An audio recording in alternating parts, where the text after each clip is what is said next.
All right, gentlemen, we've been over the rules. Protect yourself at all times. On the fence. I'm on the fence. We don't need to talk about we left hook from Yaoundé came and landed on him, you know, so. Good morning, good morning. This is the King's Court. We are back. UFC 279 show. It's another early morning one. I'm not going to lie. Just got out of bed. Akeem, the athlete that he is, aka APL. This is your guy, Obasogi. He's just left the gym. Marty, he's still lost in the sauce in Paris. So people, please make that sauce pay. So if you haven't seen the UFC Fight Night Paris, Garnet versus Tuivasa coverage, mate, we knocked it out of the park, especially Marty. He went there. It was our first live show. It was the King's Court. Absolutely smashed it. So go back and check it out. You will be entertained, I promise you. Some nice crowd reaction, great interaction with the fans, got super close as you could to the fighters as well. It was a great night.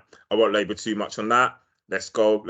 We got UFC 279 this Saturday, tomorrow.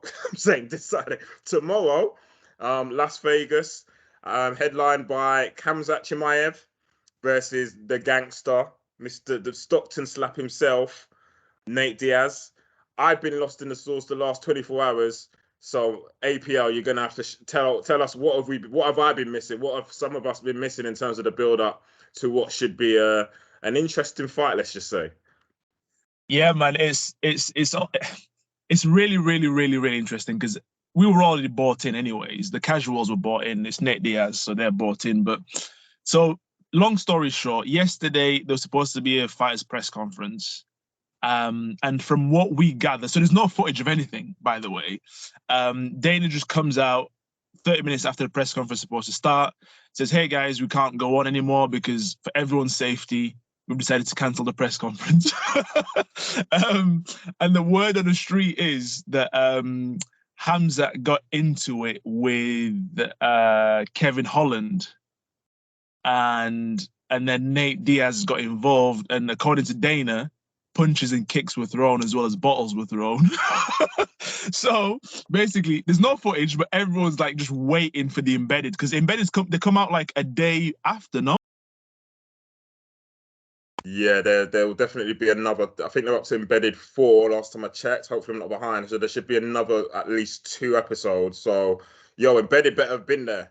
Embedded better have captured all of that stuff. Otherwise, I'm hacking into the CCTV and I am downloading my own copy and I'm leaking that.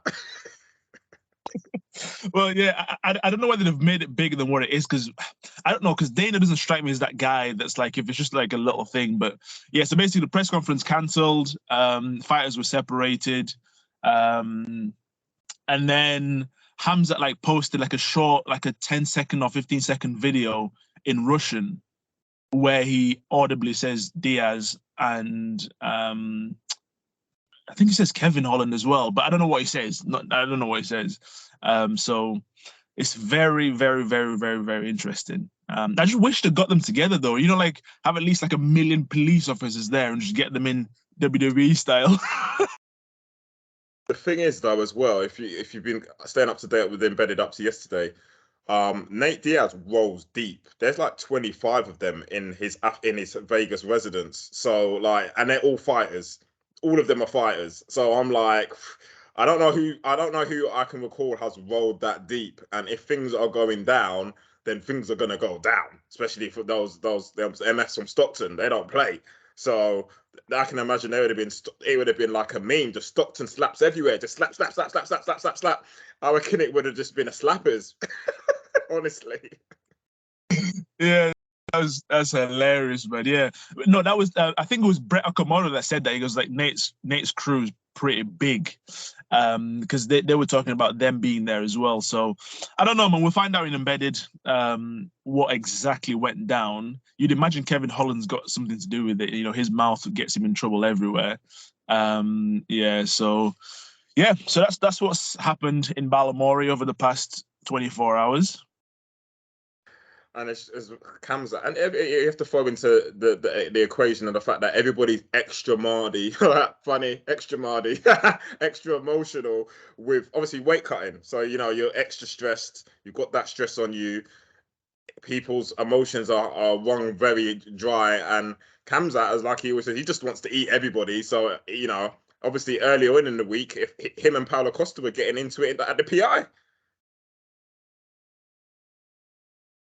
Yeah, no, Hamzat's that just strikes me as that type of guy. Just anywhere, anytime type of guy. Like it's just about it, really. Oh yeah, and the funny part was what's his name, Tony Ferguson. After everything's been cancelled, he comes up onto the press conference stage. He goes, "Next question, please." Yo, Embedded have to have caught all of that because they've got a ratings killer there. If they've missed that, if they've missed that, then it needs to sack them. People are losing their jobs. They need to get sacked because that will be views upon views. No, that's must see TV, must see TV, must see TV.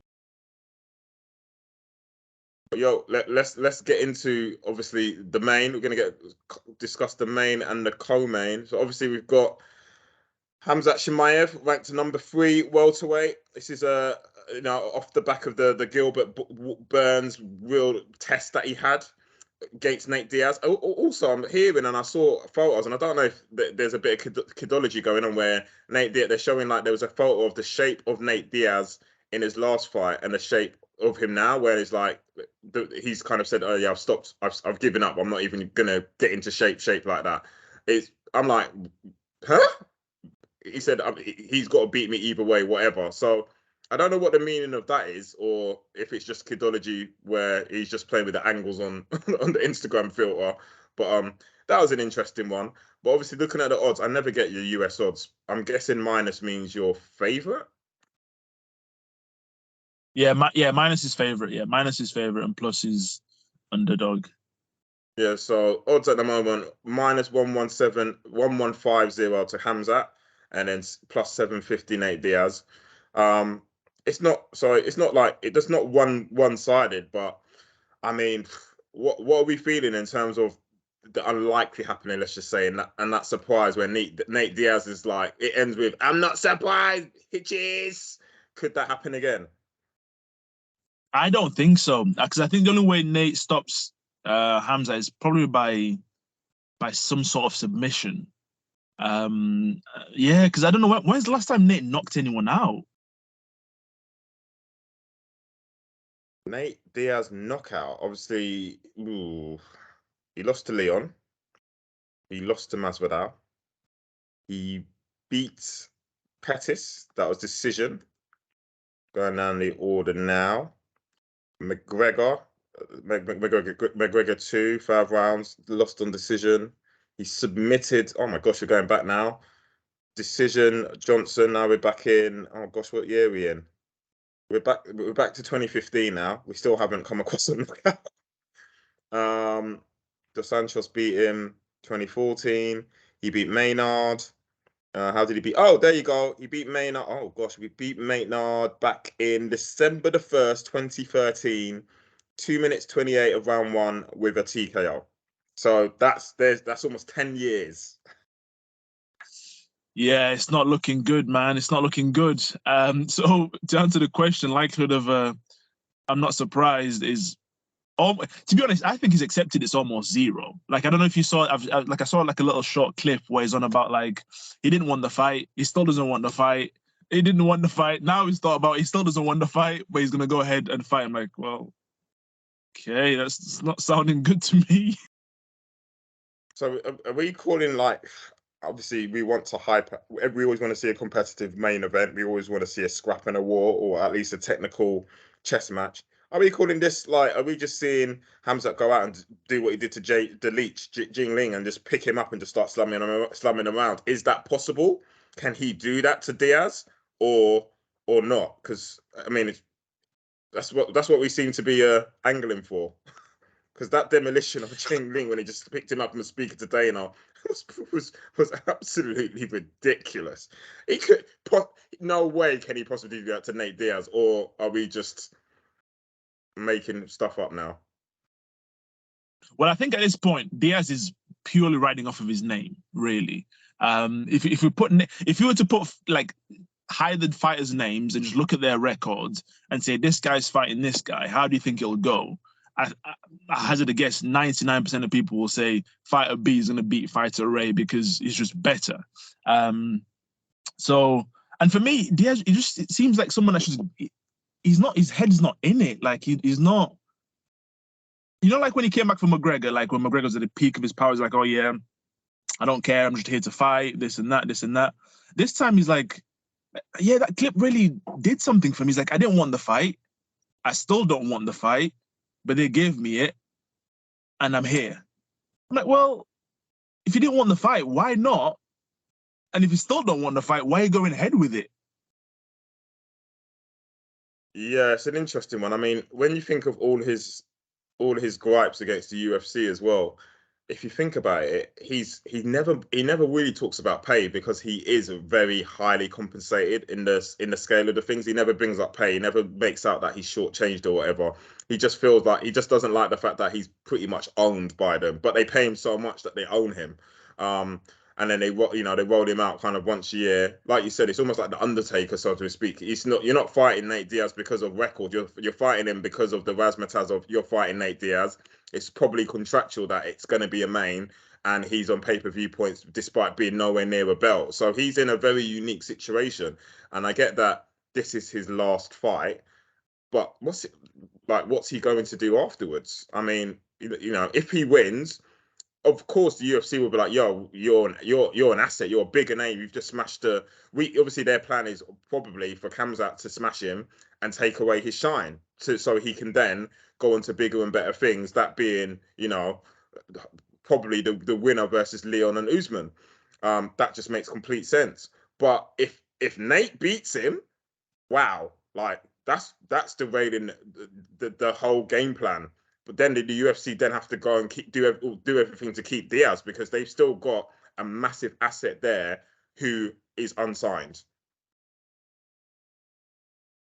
Yeah. I think you're doing a very good job of making it seem like it's competitive. So fair play to you on that. But yeah, if I'm Dana, I'm sitting comfortably knowing that the likelihood of that happening is quite low. And even if it is, I think they've milked him enough. Like even when you listen to Nate speak, it's like he doesn't speak like someone that's like fully sharp and fully there. So at this point, if you're signing him again to like let's say a 3-fight contract, you just wanted him to die or something. Like you just wanted him to, I don't know. Do you know what I mean? That's not healthy or good for anyone.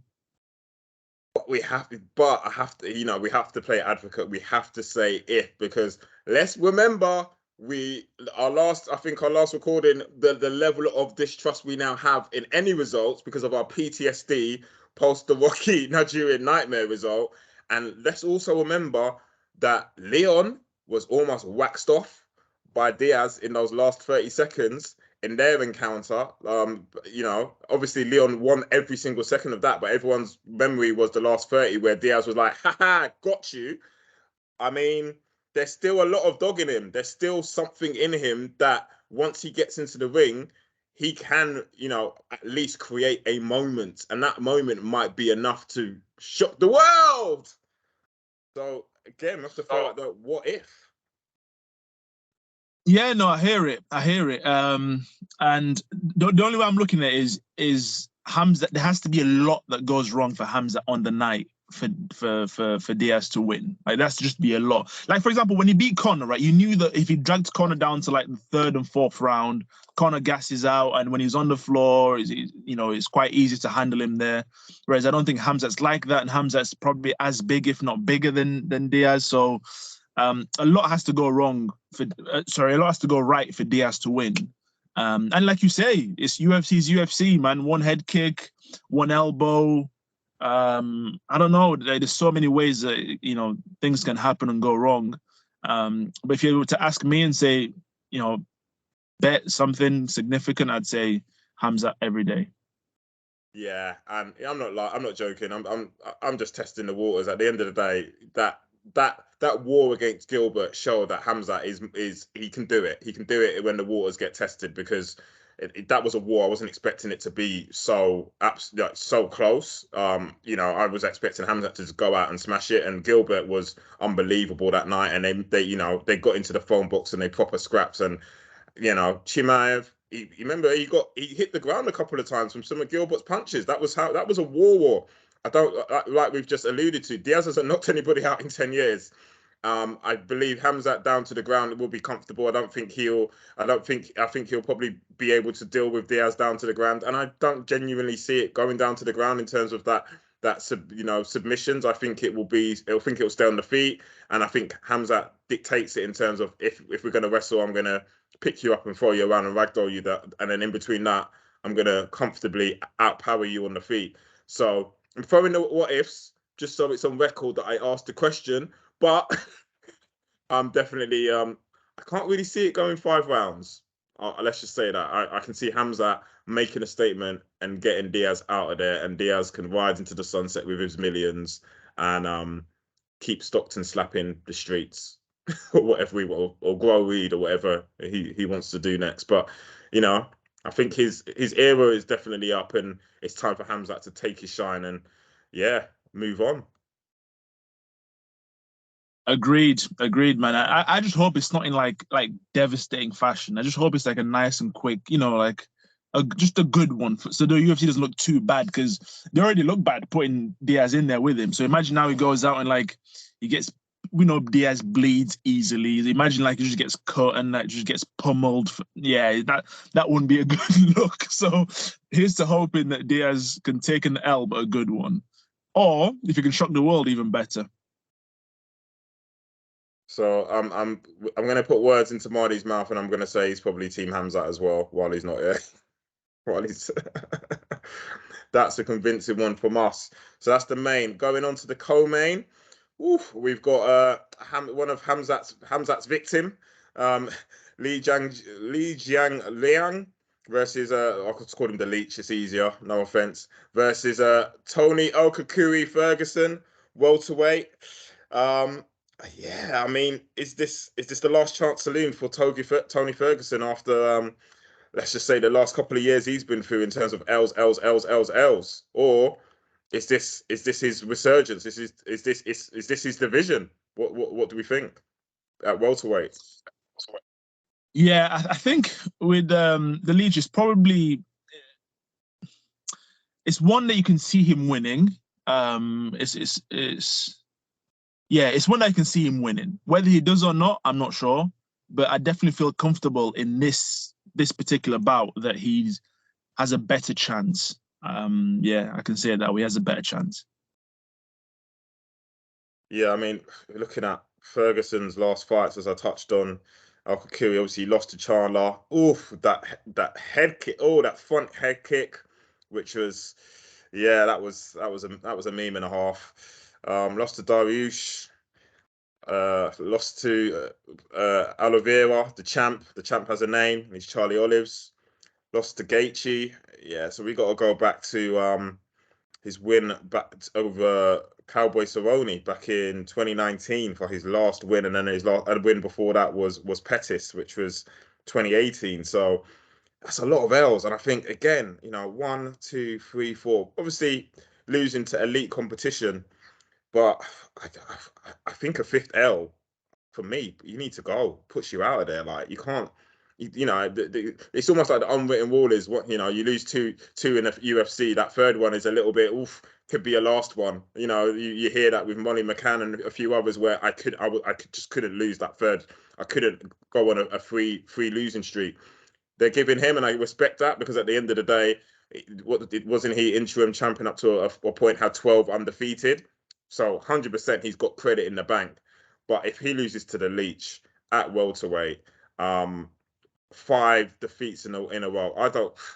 To be honest, after what I almost want to say, after what Gaethje did to him, I didn't really want to see him fight again, because that pummeling was that was disgusting. That just looked like an old man in the ring, just there to be destroyed. And then obviously Olives got him. Like, to be honest, every L I've seen him take out of the 4, I'll be like, I don't want to see him again. So I'm making this one decisive. If he loses, please UFC, let the man rest, because 5 L's, that's got to be some type of record. And to still be in the UFC, I'm gonna go in the record books. I don't think that happens. Yeah, no, I agree, man. And you know, when you were looking back at that list as well, like it reminded me that fight with Pettis. Like a lot of people have lost track of that, but that was closer than a lot of people think before he finished him off. Like that, I remember the first round being quite competitive. I was like, "Oh, this is interesting," because when we were going into it, everyone supposed that Tony was gonna absolutely maul him. And then he came back and obviously beat Cowboy, which is, you know, it's fair enough. And then he went on to, and then that losing streak. So we have to go back a long way to start to notice chinks in his armor. Like the Pettis fight wasn't a walkover. So I'm with you, man. Like if this is a loss again, it's like, yeah, it's just one of those where either you put him with another legend and have that Legends League that we always talk about, like where it's just old heads going at it, or yeah, you just got to let him go, man. Yeah, I mean, I'm really torn, because I think for the legacy, I'd like, to be honest, even if he wins, I'd like to see him like just do the thing and take the gloves off and retire. I think that's the dream. Like for me, that's the dream for every fighter. You want to go out winning. You want to go out on that high. Not many do. They seem to, you know, we've had champ Joanna, John Jacek, she lost, went out. We saw Rockhold do it. He lost, went out. I think maybe even Cowboy Cerrone, did he lose and then put the gloves down? I'm not like, it's especially these, like, let's be honest, they're all Hall of Famers. I'm like, so like it'd be great for you. Why didn't you like get the memo that on a win that, you know what, I'm slowing down, you know what, it's starting to hurt, but I managed to pull that out. They seem to like get a win and be like, oh, I'm back, I'm gonna make a run for the title. They get that imposter syndrome. Like they need to be, and it's maybe a little bit about the people around them, where they need to be like, look, you're slowing down, your recovery is more important. You need, you know, when you hear even Usman's interview, if you haven't seen it, everybody, fantastic interview with Joe Rogan, very like fantastic. And if anyone that interviews Joe Rogan's such a good interviewer that he pulls out information that you won't get in any other outlet. But you know, before he even trains, Usman's saying it takes me 45 minutes to stretch and warm up. I'm older now. Like stretching actually can be a longer period of time stretching than my actual workout. Once you start getting to that level of it's all about recovery, for me, you're on the trajectory of, okay, your body's now telling you that if you don't adjust, you're on the way out, which is you're slowing down. You know, you're basically becoming an old man. Age catches up with everybody, and to hear Usman, who's still, you know, number one, still in his prime, but at the end of the day, it's father time. He's 36, so he's saying all the right things. Ferguson, you know, I would love to see him go out on a high. I can expect this to be a war, to be honest. Obviously, I can expect there to be a lot of blood. And I'd love him to go out on that high and put the gloves down and be like, I'm done. Because let's be honest, I think they've ranked him at 11 welterweight. The Leech is 14. He's not suddenly going to make a run toward a welterweight title at this point of his career. So, and I don't think he needs, you know, he just needs, I just want to be fighting. I don't want to hear that. I just want to be fighting, or I need the money. He shouldn't be at that point. For me, so for me, look after your life long term. This hopefully should be his final fight, win, lose, or draw. I just don't want it to be a really vicious beating, as in him on the other end of it, because he's had too many of them now. Yeah, agreed, man. So if I was to, you know, pick a winner, just for like romance, I just pick Tony, and as you say, pick him, and then hopefully he hangs it up. And yeah, that's where I'm at. I'm just at the point where it's sad now. Like just let him win, and we'll go from there. Yeah, I want to be romantic, but I'm going to Leech. I'm going to younger man. I'm going the Leech. We're talking about stealing shine. If you can finish off Tony and potentially retire him, yeah, that's a massive opportunity to have. And after, yeah, I think he, being significantly the younger man, looking at his record like that last, so he won off the back of the absolutely getting mauled by Chimaev. He beats Salikov with a KO, so good win there. I think, yeah, I think Ferguson's kicking game could be telling. I think I want to see what he can do with the kicks, because I think that could be his number one weapon. And obviously, everyone knows Ferguson, El Kukui is very awkward, really weird movements and so on. But I think the younger man needs to go out there and just be prepared to just out muscle him and just outpower him and get him out of there. But either way, El Kukui's been a fantastic servant to the game. Please, we don't want to see any more punishment, bro. Just need to take the hint and just win or lose, just go out on a high. If you can win, great. But yeah, I think he'll. I just got a feeling. I just think he'll lose. I can't see him winning again in the UFC. just think his. Yeah, you know, the chin's gone, everything's gone. He's just an old man now, and yeah, like you say, these kind of fighters at this level, I just want to put him in the Legends Legacy League and bring him out once a year like the Undertaker, do your thing, and then put you back in the box. Protect all the marbles. Yeah, fair play. Yeah, fair play. I can't argue with that. As I say, I'm just picking him purely out of romance. That hopefully he can do something.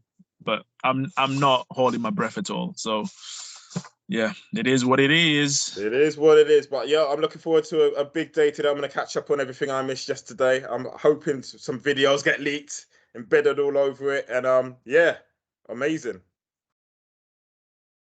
This has been the King's Court UFC 279. Your King Obasogi with APL in the house. Hopefully we can retrieve Mardi from the Paris source soon. But looking forward to the show this Saturday. Signing out. Thanks for joining us, everyone. Peace, people. Peace. We've been over the rules. Protect yourself at all times. On the fence. I'm on the fence. We don't need to talk about that. Left hook from Yaounde came and landed on him, you know, so